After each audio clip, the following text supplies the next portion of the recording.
So, welcome to the first episode of this new series that I'm going to be doing, where I read fashion books and discuss them as I read them.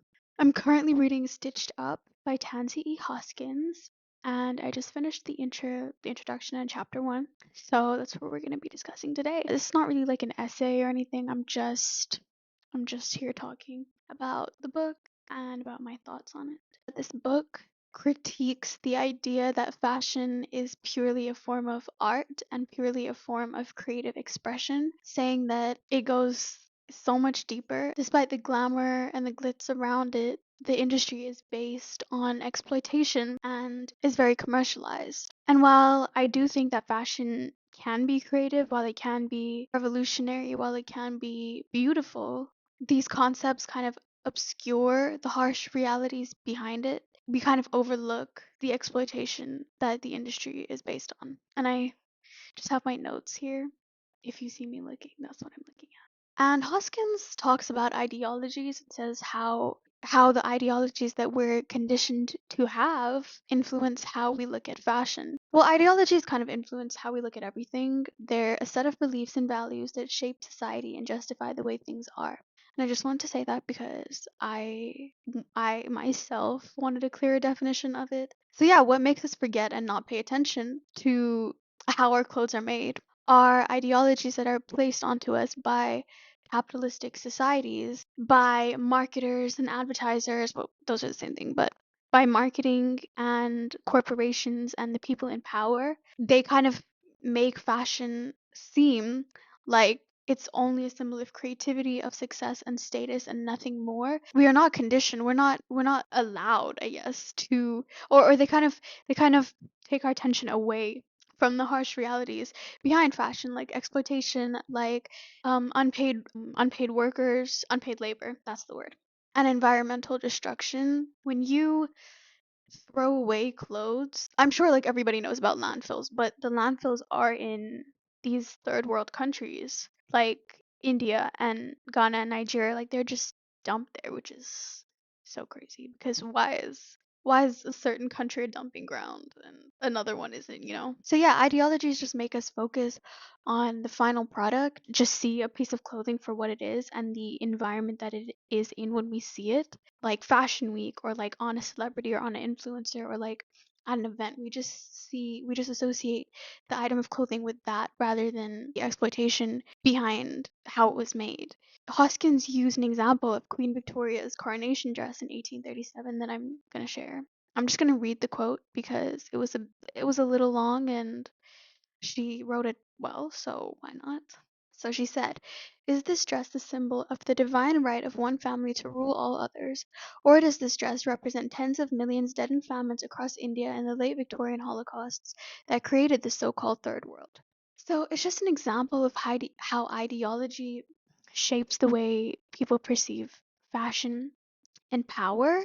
And we kind of focus on the dress as being a symbol of Queen Victoria's authority, her newfound power, rather than the exploitation of workers behind it. And it's the same today. Fashion is still being used to create illusions of power, illusions of wealth, of status, of morality, while again hiding while hiding the supply chain. We can look at this now through high fashion brands because high fashion brands are still marketed as status symbols, as something that we should desire to have, as something we need to aspire to without really thinking about how it was produced. And I know people like the discussion on how fast fashion is produced is super prevalent now. People are thinking more about where their clothes are made, and we know about the terrible labor conditions and the pay that a lot of these fast fashion companies are using to get their clothes. But luxury brands are not so different. We see them as maybe being more, I don't know, we just think that they're made in the countries that they're from, like made in Italy or made in France, but oftentimes that is just for the runway shows, like where they actually hand make all the clothes, the creative designers and all of that are involved. But when it's like ready to wear, something that's a bit more mass produced, or like their sunglass lines or other diffusion lines, those are made in factories too. Like even their bags, Louis Vuitton, we all know that they mark the prices of their bags up a lot. The leather, like the way that they make it, is still in some factory that could make another bag for way cheaper, but we just want it because it's Louis Vuitton, because of the status, or the perceived status that it offers, just because of the ideology around the bag. So yeah, just like in Victoria's time, people are encouraged to focus on the glamour and symbolism of fashion rather than the exploitation behind it. And there's a quote from her book. She says, "Fashion is key to ideology. It so legitimates power that the mere fact of switching clothes can bestow a person with ruling class prestige." Yes, we can take movies, Cinderella, Aladdin, Pretty Woman. I just watched Pretty Woman. Well, not the full thing, I won't lie.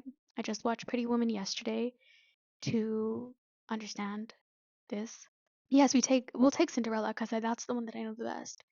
But she's basically just in rags when she's doing domestic labor for her own family, free domestic labor. She's not getting paid for it. She's poor, even though her family is living in this. Well, we know the story of Cinderella. Anyway, she's wearing rags, and then she meets the fairy godmother. She transforms her into this beautiful princess to go to the ball. And she ends up dancing with the prince. The only thing that changes is her clothes. Same thing with Aladdin. He is wearing his regular clothes. He's going out. I don't know. They call him a thief. I think he steals something. They're like thief, thief, thief, and then he changes. He gets the genie to like make him a prince. But the only thing that changes is his clothes. And everyone is like, "Who is this? Oh, who is you?" Oh, who is you? Yeah, and then he gets into the castle, and I think this is the point where he's allowed to marry Jasmine. But again, the only thing that changes is his clothes. He's still the same person. And there's this quote from Robin Hood, which was also in the book. "There is no difference between a knight and any other man except what he wears. Ideology is what gives fashion its power. Clothes themselves are just a piece of fabric. They don't really have meaning by themselves. They can't just be simply a form of creativity because there's so much tied to fashion. Society assigns them its symbolic power." And this reminded me of the concept of enclosed cognition in psychology. My degree coming into use. What enclosed cognition is, it was a study done by two psychologists, Adam and Galinsky. And basically, what it is, let me explain to you first before I get into the study. So, it's the symbolic meaning we give to clothes and how those meanings can affect our behavior in real life. These two psychologists, Adam and Galinsky, did an experiment where they had participants complete a Stroop test. Half of the participants were wearing a lab coat, a scientific lab coat, and the other half just their regular clothes. And they found that those in the condition where they were wearing the lab coats performed the test with way more accuracy. This time the task was a spot the difference task, and the group that wore the lab coats, they did the lab coat again, the scientific lab coat again. They performed a lot better than the group that just looked at the lab coat on a desk, and a lot better than the group who wore the same coat but were told it was a painter's coat. So fashion is not pure art. It always has a symbolic meaning. It's not just pure personal expression as we are conditioned to see it.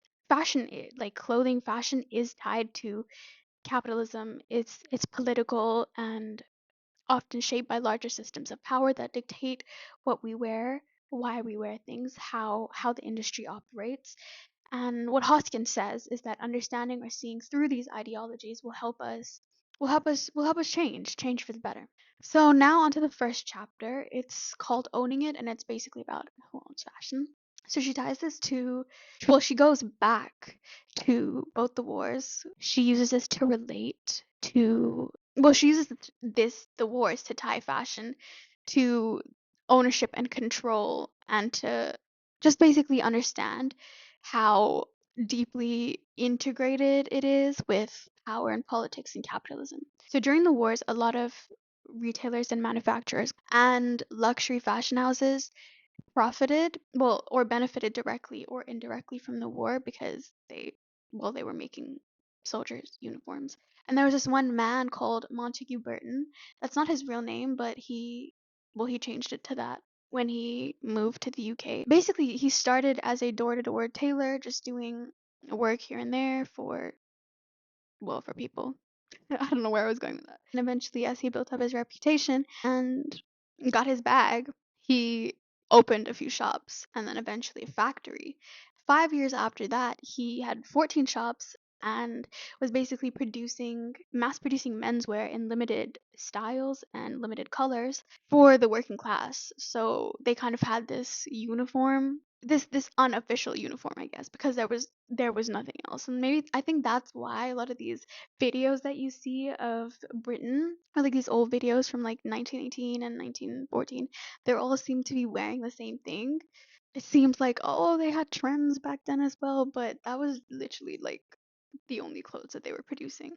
When the First World War started, Britain also began to produce uniforms. And these uniforms were, I guess, kind of similar to what he was making before.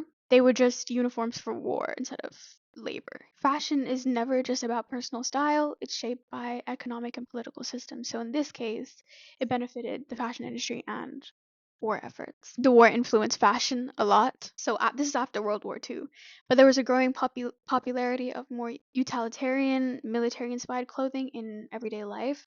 So even the higher classes were wearing this kind of uniform-inspired style. So like army jackets, khaki trousers, boots. But despite the shift, the social class divide didn't really disappear. This was the first time that the lower class dictated or influenced mainstream fashion, even though they really didn't have a choice. But it was the first time that fashion kind of went up from down rather than trickle down. There was a thing they started in 1941 called the utility scheme. Food rationing was going on, and then they kind of did the same thing with clothing. The utility scheme was introduced to ensure that low quality consumer goods were produced at a higher standard with more affordable pricing. And it also rationed clothing, so people got a certain amount of coupons to buy clothes, say like 75, that translated to a certain currency value. And during the Great Depression, which was in the 1930s, the poor of Britain survived without coats, holes in their shoes, and scraps of clothing basically. They had one outfit that they had to repair over and over again. So this benefited the working class because obviously they could now afford new clothing, but on the other hand, it wasn't so good for the upper classes, the richer people, because they now had a limit on how many clothes they could buy. And there was this whole clothing black market. So yeah, the utility scheme allowed the working class to afford clothes, and it was actually more common to see men in uniform rather than their regular outfits. These two things did lessen the very obvious divide, clothing wise, between the social classes. So now we're going to talk about a man called Christian Dior. During the wars, and this may seem a little irrelevant, but let me land. During the wars, women took over the jobs that men would usually do, and their clothes reflected this. They began to wear trousers and overalls, just basically clothes that they could work in. After the Second World War, Paris lost its place as the center of the fashion world, and this was because of the Nazis. They ruined Paris's ready-to-wear sector. But fashion was central to Paris's economy. They needed something to get them back to the spot that they were in before.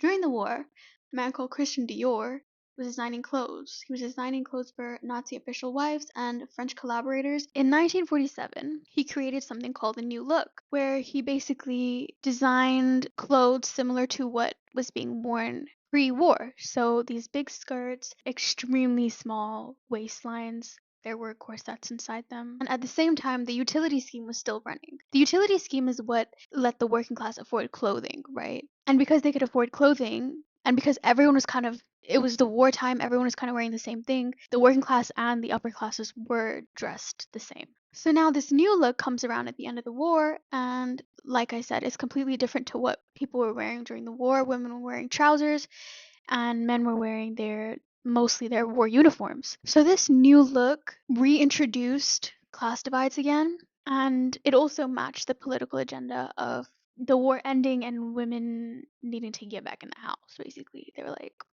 "Mm, go home." And because fashion was central to France's economy and they needed to build it up, this new look was funded 60 million francs by France's most influential and richest industrialist, Marcel Boussac.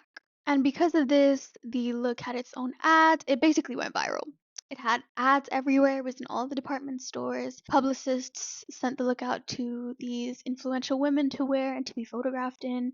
People were tired of wearing military silhouettes. People wanted something new. They wanted something light, something romantic, something different, something to contrast from the plainness, the depression of the war, just something new. But of course, this was only possible for the rich. The utility scheme was beginning to be campaigned against. Many retailers and manufacturers were like, we don't want this anymore. Please get rid of it. The trade unions were campaigning for it to stay. So now the divide between the classes was more physically obvious. The fashion was so different. The richer people obviously started wearing the new look, and the new look was pretty expensive. First of all, it was by Christian Dior, it was designer. Second of all, the skirts themselves used 16 yards of fabric, and these were expensive to make and obviously then to buy. But the point of this was to revitalize Paris's fashion industry and their textile industry. So yeah, they were expensive, and I think it mentioned this before that the working class used to recreate the trends, the clothing that the upper class are wearing with cheaper fabrics. But I think in this case that would have been hard to do because 16 yards of fabric is a lot, and they had just come out of a war. They had other things to worry about. Their children couldn't even afford milk. And these people are making skirts with 16 yards of fabric, like it wasn't really something that they could do. The look was also adorned with jewelry and ornate accessories, which the working class couldn't even get their hands on. So there began to be a point where the new look and the utility look were coexisting. The abolishment of the utility scheme in 1953, while beneficial for the richer people and manufacturers and retailers, was not in the best interests of the working class. So this kind of raises the question, for who is society ran? Who is it made for? Or whose benefits should society be ran? That's a better way of saying it. For profit, or is it for necessity? They chose profit, and that's seemingly just the root of all capitalistic societies. Like, profit is the main motivator for everything. After the Second World War, there was a post-war capitalist boom, and the ability to mass produce clothes for women became a thing. The focus was shifted from war production to consumer goods, including fashion. More women were in work now after the Second World War, and they had a disposable income, and so they became a new target for marketing, for consumerism. So while working did give women independence, it also drew them into consumerism and kept them locked into consumerism, where their earnings were funneled back into the industries that profited off their appearance. And this is something that we see today as well. So it is a different day, but I realized I didn't really end this video properly. What Hoskins goes on to talk about is the modern scene of fashion, how it's all still owned by very few people. There's a few conglomerates that own pretty much all the fashion, like Kering and Pinot, LVMH, Intedex, and they own like a lot of fashion brands that you maybe wouldn't even expect. These luxury brands still survive during recessions and during periods of economic downturn. The luxury sector often, well, doesn't really rely on their clothing, like the big purchases to make their money. They make their money through perfumes and sunglasses, like accessories and bags. She really focused on bags and was talking about the idea of the it bag and how a lot of these companies create one product that they can sell for like a accessible but luxury price point. They use marketing to make us desire that product. This was actually a part of the book that made me go like, discusses this interview from the creative director of Bottega Veneta, and I'm just reading it off. But they were talking about the it bag, the process of branding an it bag. It's totally marketed bullshit crap. You make a bag, you send it out to a couple of celebrities, you get the paparazzi to shoot just as they walk out of their house. You sell that to the tabloids, and you say in magazines that there is a waiting list. So it's all just fake. It's all created. It's not an it bag because of how it was made or because of the certain like materials that it uses. It's just an it bag because it's marketed that way.